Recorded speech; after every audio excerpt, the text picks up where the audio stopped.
आप पुनः पुनः प्रतिष्ठित होने जा रहे हैं, आपका मन कितना प्रफुल्लित है इस सिलसिले?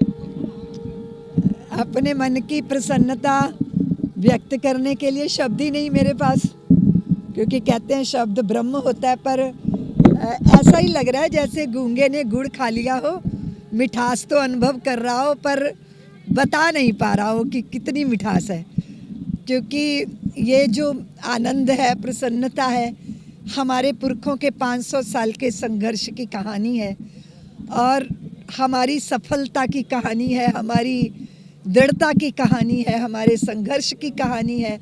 500 साल तक हमारे पुरखों ने उस जगह से अपनी श्रद्धा को किंचित मात्र नहीं हटाया, सिरों पे पगड़ियाँ नहीं बांधी, पैरों में जूतियाँ नहीं पहनी, अपने नौनिहाल न्यौछावर किए, सारे संघर्षों में से गुजर कर अब हम सिद्धि के द्वार पर पहुँचे हैं और हमारे राम अयोध्या आ रहे हैं।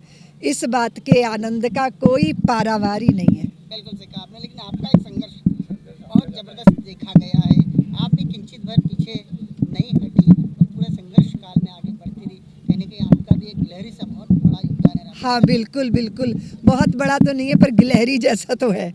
और बहुत संतोष है कि हम लोगों ने अपने पल पल को, क्षण क्षण को राम जन्मभूमि मुक्ति आंदोलन के लिए जिया, प्राणपन से जिया, मनसा वाचा कर्मना जिया, जो कहा सोई किया और जो किया वही सोचा, और उसका फल स्वरूप, उसका प्रसाद हमें मिल रहा है कि 22 जनवरी को हमारे राम अयोध्या आ रहे हैं। दिल दुखता था जब वो सलाखों के पीछे थे, जन्मभूमि जब पराभवी युग के प्रतीक के नीचे दबी हुई थी, मन व्याकुल होता था, कोशिशें हुई तो ताले भी खुले, बाद में फिर वो ढांचा विदा हुआ और वो नर बांकुरे, वो राघव के बांकुरे, माधव के धनंजय और राघव के रणंजयों ने वो दिन भी दिखाया। लेकिन अब 22 जनवरी को भगवान भव्य मंदिर में विराजमान हो रहे हैं। अब राम जी टाट में नहीं, ठाठ में विराजेंगे। इस बात की प्रसन्नता, बहुत प्रसन्नता है। आपकी वाणी ने काफी माहौल तैयार किया है, इस मेले को बनाया है, क्या कहना है? मुझे ऐसा लगता है कि राम जी ने भारत भूमि पे मुझे भेजा ही इसीलिए था कि मैं जन्मभूमि के लिए लड़ूं। विश्व हिंदू परिषद का संगठन का जो है वो, उनका जन्म भी 64 में हुआ, मेरा जन्म भी 64 में हुआ, और मुझे जन्मभूमि की इस सफलता के बाद अपने जीवन की सफलता, सार्थकता सब कुछ लग रहा है। आप बार बार कार सेवा करते रहे, इस तरह का मंजर याद करके उन दिनों का 33 साल पुराना जब राम जन्मभूमि आंदोलन, देखिए आपको मालूम है कि 90 का वो क्षण जो था, वो सत्ताधीशों ने कहा था कि वहाँ परिंदा भी पर नहीं मार सकता, लेकिन लाखों लाखों जनमेदनी वहाँ उमड़ कर आई थी। सैकड़ों सैकड़ों किलोमीटर लोग पैदल चले थे, खेतों में रहे, और सबसे बड़ा दृश्य ये था कि भारत की गली गली, गांव गांव, जन जन का मन राम मंदिर बन गया था। कार सेवकों के लिए जो है भंडारे शुरू हो गए थे। लेकिन वो बहुत ही दुर्भाग्यपूर्ण क्षण था जब अयोध्या की गलियों को जय श्री राम का कीर्तन करते कार सेवकों की छातियों में गोलियां उतारी दरिंदों ने, और ऐसा विचित्र दृश्य था जिससे सरयू का जल भी रक्त से लाल हुआ और बहुत सारी माताओं ने अपने लालों को खोया।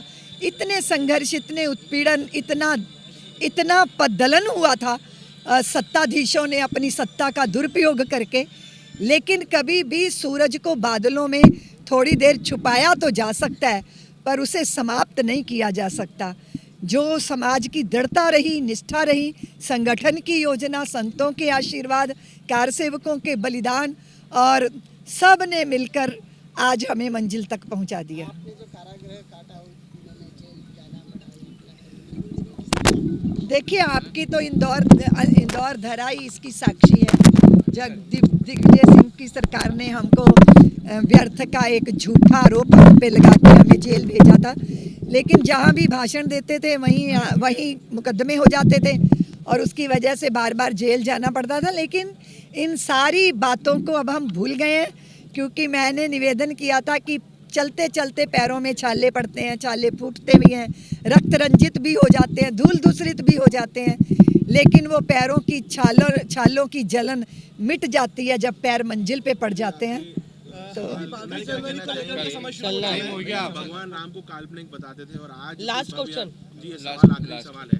आज काल्पनिक कहने वाले स्वयं कहाँ हैं, उनका पता लगाइए ना, वो कहाँ है। आज से 30 साल पहले मीडिया ऐसे लोगों के हाथ में था जो भारत की मूल परंपरा के अपमान करते थे, लेकिन आज वो कहाँ हैं। इसीलिए सत्य की ही जीत है, फिर से रहेगी। और ये तो आप सब जानते हो, राम जी के सत्य को कोई झुटला नहीं सकता। 22 जनवरी को लेकर बस कैसा रहेगा और कैसा रहेगा? अनिर्वचनीय। चलिए आगे